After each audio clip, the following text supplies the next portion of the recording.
عايزه ايه؟ تعالي. نعم، فاهمه الموضوع ولا مش فاهماه؟ فاهماه يا ماما. اكيد يا بنتي فاهماه. فاهماه. فاهمه معنى انك تعيشي مرتاحه ازاي؟ هو كده تقبلي الحياه زي ما هي وتعيشي فيها مرتاحه. مين بينغص حياتك؟ مين بيضايقك؟ مين اعملي نفسك انك انتي ولا واخده بالك، علشان تعيشي بحاجه واحده تحتفظي بيها، هي صحتك.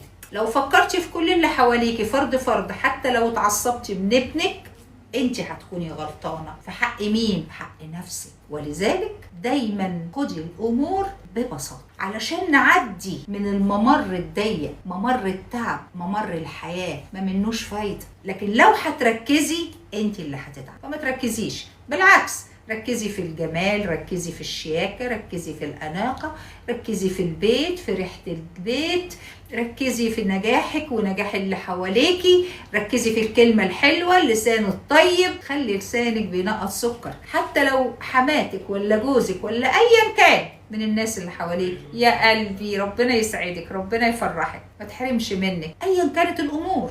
ليه؟ أنا خايفة عليك، واسمعي كلام ماما تكسبي.